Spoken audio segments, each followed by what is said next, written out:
नमस्कार दोस्तों, पीसीएस गुरुजी में आपका स्वागत है। दोस्तों, यूपी पीसीएस प्री को क्रैक करने के वैसे तो बहुत सारे तरीके हैं, आप लगातार यूट्यूब पे देखते रहते होंगे। लेकिन जो सबसे फेवरेट जो स्ट्रैटेजी मैं पसंद करता हूँ, वो ये है कि जब चीज़ें बहुत ज़्यादा हों, यानी अनंत टॉपिक्स हों, तो हमें कुछ टॉपिक्स पे फोकस कर लेना चाहिए। क्योंकि हम अगर अनंत टॉपिक के पीछे भागेंगे, तो ठीक से कवर नहीं कर पाएंगे। हो सकता है थोड़ा बहुत पढ़ लें, जान लें, बट एक्यूरेसी नहीं आ पाएगी। लेकिन अगर पीसीएस के अंदर हम सिर्फ एक्यूरेसी पे चले जाएं और कुछ टॉपिक्स को बहुत अच्छे तरीके से कवर कर ले जाएं, तो हमारा जो रिजल्ट है बहुत बेहतर हो जाता है। इसीलिए क्योंकि अभी एक महीना रह गया है, मैंने कुछ 30 35 40 टॉपिक्स की लिस्टिंग की है। अलग अलग सब्जेक्ट से अलग अलग टॉपिक हैं, और मेरा मानना है कि ये जो टॉपिक हैं ये बहुत इंपॉर्टेंट होते हैं। लगभग ये टॉपिक हर साल रिपीट करते हैं। अगर हम सिर्फ कसम खा लें कि ये टॉपिक से आए हुए सवाल गलत नहीं होने चाहिए, तो आप देखोगे कि हमारा रिजल्ट बहुत अच्छा हो जाएगा। जैसे कि फंडामेंटल राइट्स हो गया भाई, फंडामेंटल राइट्स से हर साल क्वेश्चन आते हैं, ठीक है। अब प्रॉब्लम ये है कि हम लोग गलत करते तो अलग बात है, ठीक है। या इकोनॉमिक सर्वे हो गया, या यूपी बजट हो गया, या यूनियन बजट हो गया, या स्कीम्स हो गई, या आर्टिकल्स हो गए, प्रेसिडेंट हो गए, ठीक है। या इस तरह के बहुत सारे टॉपिक्स हैं जो हर साल मतलब रिपीट होते हैं। हम गलत कर देते हैं कभी कभी, तो वो जो गलत हो जाता है, जो हमारे 10 15 सवाल जो गलत होते हैं, वही जो है वो गड़बड़ कर जाता है। इस साल स्ट्रेटेजी सिंपल सी है कि ये टॉपिक जिससे हम पिछले साल गलत करके आ गए थे, यानी आपकी बात कर रहा हूँ, अगर आप सोचोगे तो आप जो टॉपिक से सवाल गलत किए थे, बस इस साल वो टॉपिक से सवाल गलत नहीं करने हैं। आपको बस वो टॉपिक पे आए हुए सवाल सही करना है, इतना ही आपको करना है। एक महीने में अनंत चीजों के पीछे भागोगे, बहुत सारी किताबों से भागोगे, कुछ नहीं हो पाएगा। सब सब जीरो हो जाता है, अंत में आते आते सब। क्योंकि सबने आपने हर टॉपिक हर किताब को एक ही बार पढ़ा है, तो फिर वो याद भी नहीं रहती है। इसीलिए मैंने सोचा है कि आपको हर दिन एक 30 टॉप क्वेश्चंस का एक एमसीक्यू दूंगा, जो आपको हेल्प करेगा इस इन चीजों को कवर करने में। तो पहला क्वेश्चन ले लेते हैं। भारतीय योजनाओं से है, गवर्नमेंट स्कीम से। जैसे मैंने कहा कि स्कीम से फर्स्ट था क्वेश्चन, कि भारतीय सरकार की राष्ट्रीय ग्रामीण आजीविका mission NRLM, national rural livelihood mission, किस वर्ष शुरू हुआ था? तो जो ये शुरू हुआ था, वो शुरू हुआ था सन 2011 में, ठीक है। तो आपको चूंकि स्कीम में सवाल आता है, तो national national rural livelihood mission जो है एनआरएलएम, इसको आपको याद करना है। 2011 में ही शुरू हुआ था। ये आज का जो टॉपिक है वो सिंपल बेसिक लेवल वाला है। मैं चाहता हूं कि आप देखो कि कितने सवाल आपके सही हो पा रहे हैं कि नहीं। अगर 30 में 30 सवाल राइट हो जाए, समझ जाना कि आपकी तैयारी पूरी है। दूसरा सवाल लेते हैं।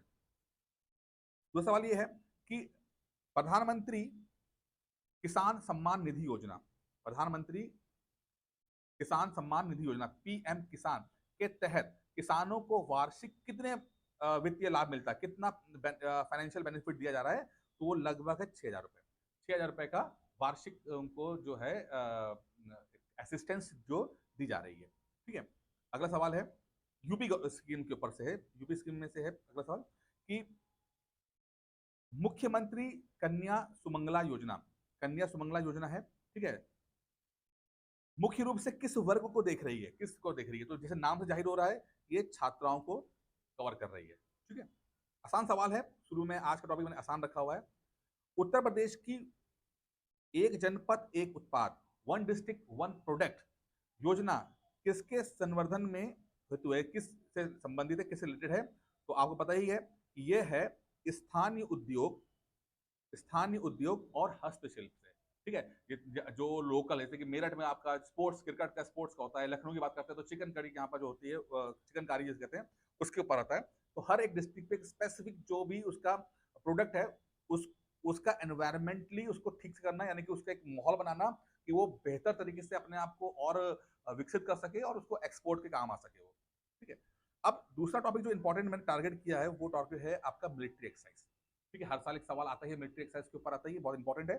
अगर यहाँ पे देखिए तो पूछा गया है, भारत और अमेरिका के बीच होने वाले त्रिसेवा संयुक्त अभ्यास, त्रिसेवा का मतलब क्या है? मिलिट्री, आर्मी और नेवी, ठीक है।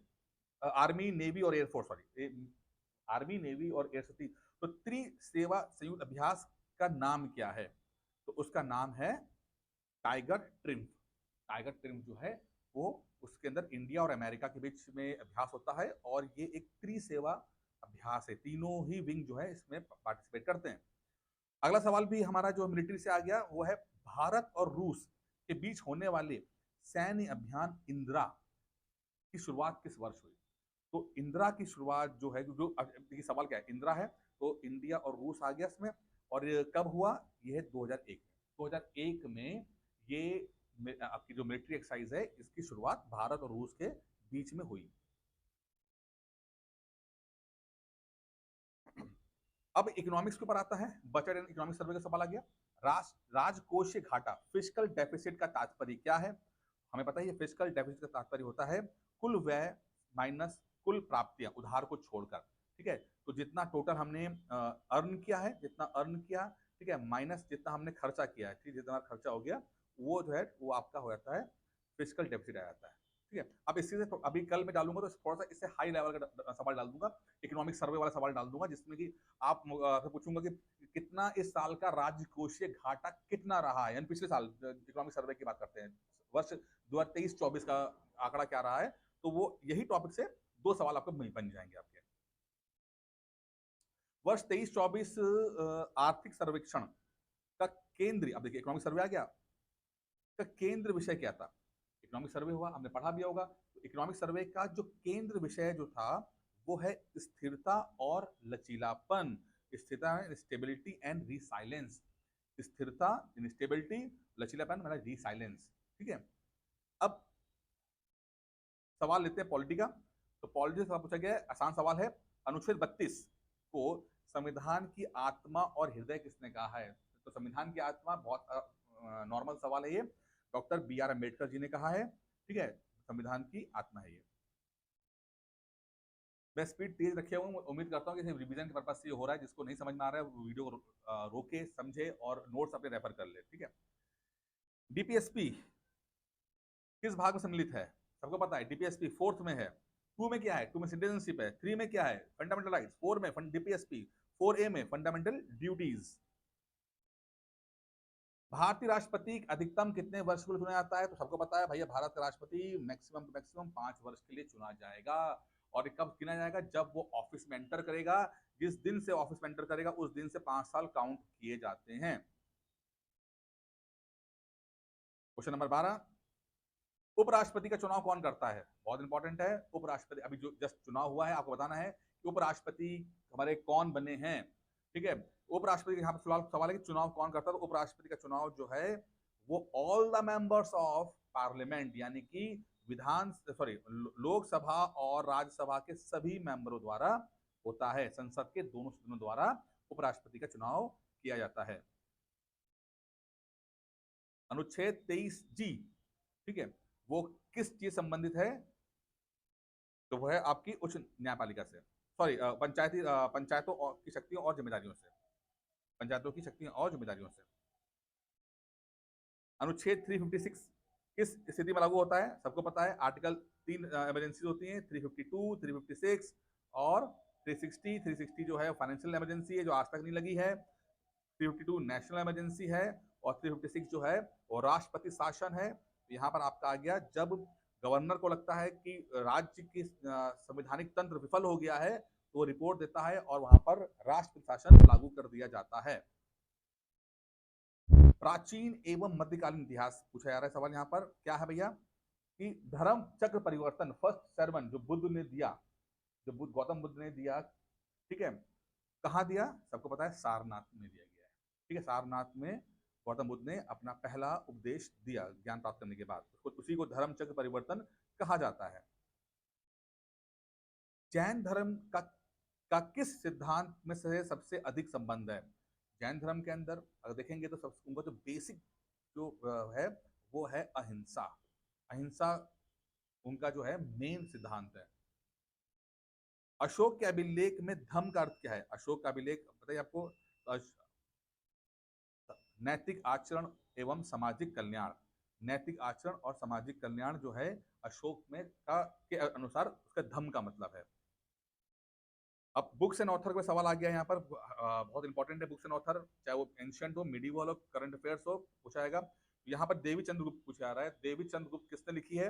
देवी चंद्रगुप्तम जो लिखी है वो विशाखा दत्त ने लिखी है। देवी चंद्रगुप्त विशाखा दत्त ने लिखी है। ठीक है। तुगलक वंश के संस्थापक कौन है? तुगलक वंश के संस्थापक कौन है? तुगलक वंश के संस्थापक है गयासुद्दीन तुगलक। गयासुद्दीन तुगलक जो है वो तुगलक वंश के संस्थापक हैं। विजयनगर साम्राज्य की स्थापना किसने की है? तो विजय साम्राज्य की स्थापना जो है वो हरिहर और बुक्का ने की है। ठीक है, यहाँ समझ में आपको आ रहा होगा, कोई मुश्किल नहीं है, सिंपल सिंपल सवाल पूछ रहा हूँ मैं आपको यहाँ पे। अब मॉडर्न हिस्ट्री की बात करते हैं। संथाल विद्रोह किस किसके नेतृत्व में हुआ? संथाल, ठीक है, 1856 के आसपास इस विद्रोह होता है। ठीक है, आज हम देखें संथाल जाति जो है वो खासकर झारखंड छत्तीसगढ़ के आसपास ज्यादा रहती है। ठीक है, और इसके जो मेन नायक रहे हैं वो सिद्धू और कान्हू रहे हैं। तो भाई सिद्धू और कान्हू रहे हैं, वो इसके रहे। बिरसा मुंडा झारखंड वाले हैं, बिरसा मुंडा जो मुंडा विद्रोह हुआ था, लेकिन सिद्धू और कान्हू जो है वो संथाल विद्रोह का है। बिरसा मुंडा बहुत लेट में हुआ था, 1897 के आसपास हुआ था। अब यहाँ पे देखिए, प्री कांग्रेस ऑर्गेनाइजेशंस, कांग्रेस के बनने से पहले की जो ऑर्गेनाइजेशन है उस पर संबंधित सवाल है। अब यहाँ पे देख रहे हैं कि सवाल पूछा गया है कि इंडियन एसोसिएशन, एक संस्था का नाम है इंडियन एसोसिएशन, भारतीय संघ, उसके जनक कौन है? उसकी स्थापना किसने की है? तो भारतीय इंडियन एसोसिएशन की जो स्थापना है वो सुरेंद्र नाथ बनर्जी ने की है। सुरेंद्र नाथ बनर्जी ने इंडियन एसोसिएशन। और इसके बाद मुश्किल सवाल बनेगा, मैं बता रहा हूँ अभी, आज तो मैं सवाल बहुत सिंपल सिंपल डाल रहा हूँ, लेकिन आप देखेंगे कि सवाल जो है धीरे धीरे मुश्किल होते जाएंगे इसके अंदर, क्योंकि हमें ये श्योर करना है कि ये जो 30 टॉपिक है इससे सवाल गलत नहीं होने चाहिए कोई भी। ये और अभी तो शायद पूरे नहीं भी है, अभी और टॉपिक डालूंगा इसके अंदर मैं आपको। गांधी जी ने दांडी की यात्रा कब की थी? तो आपको सबको पता है कि दांडी यात्रा जो है वो 1930 में स्टार्ट हुई थी।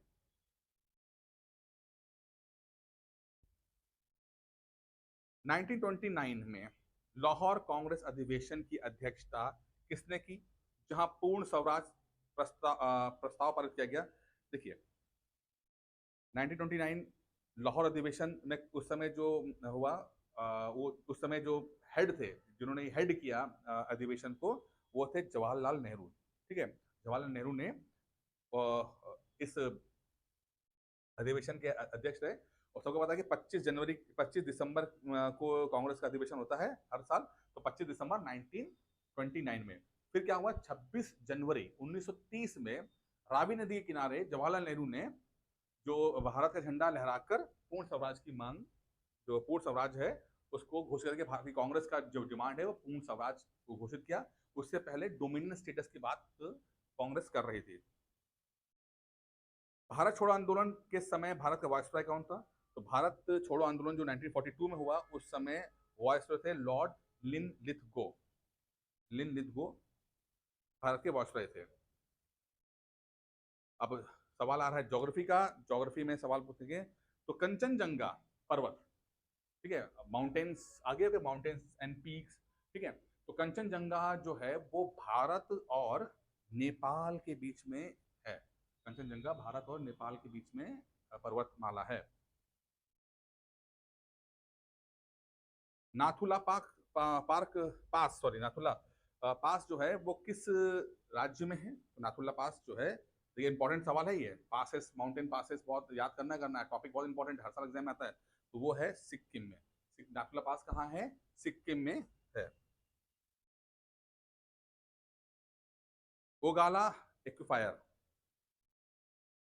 ओगाला एक्विफायर, ठीक है, ये जो है ओगाला एक्विफायर, यानी कि जमीन के अंदर जो पानी की होता था उसे हम एक्विफायर कहते हैं। ठीक है, यानी कि आप यहाँ पर खड़े हैं लेकिन जमीन के अंदर जो है बहुत बड़ा पानी का स्रोत है, उसे हम एक्विफायर कहते हैं। वो ओगाला एक्विफायर जो है वो संबंधित है अमेरिका से, यूएसए से संबंधित है ये। साइंस से सवाल लेते हैं थोड़ा सा एक दो। स्कर्वी किस विटामिन की कमी कारण होता है? सबको पता है विटामिन सी की कमी कारण होता है। ठीक है, स्कर्वी में क्या होता है, मसलों में जो है वो दर्द हो सकता है, खून आने लगता है, ये सब स्कर्वी की वजह से होता है। मानव हृदय की धड़कन किस कक्ष में आरंभ होती है? तो सबसे पहले जो मानव हृदय है, आपके 4 चैम्बर होते हैं मानव हृदय के। तो मान लीजिए आपका ये हार्ट है, ये आपके ये अलिंद कहते हैं इसको, और ऑट्रिसिल, और ये वेंट्रिसिल, नीचे वाले दो को हम वेंट्रिसिल कहते हैं। तो सबसे पहले वो दायां हृदय से शुरू होता है, ये दायां हृदय अलिंद से आपका धड़कन जो है वो स्टार्ट होती है। ठीक है, तो कुल ये 30 सवाल मैंने बहुत बेसिक्स डाले, अभी बहुत कुछ टॉपिक आपको सवाल करवाने हैं, अभी मैंने कुछ टॉपिक्स कवर किए भी नहीं है, मैं पहला बस जस्ट लेके चल रहा हूँ। मकसद था कि पहला सवाल आपको दिया जाए, थोड़ा सा आपको और बेहतर सवाल की तरफ लेके जाऊंगा मैं धीरे करके। आपसे ये अनुरोध है कि आप एक लिस्ट तैयार करें जिसमें आप जो टॉपिक्स आप गलत करते चले आ रहे हो उस टॉपिक को लिस्ट बनाएं और उनमें बार बार रिवीजन करें। आप देखेंगे कि धीरे धीरे करके वो टॉपिक जब मजबूत हो जाएंगे तो एग्जाम में वो टॉपिक रिपीट करते हैं तो आपका सवाल वो राइट हो जाएगा। तो आज की वीडियो में इतना ही था, आगे कल मैं फिर से वीडियो लेकर आऊंगा, तब तक के लिए धन्यवाद।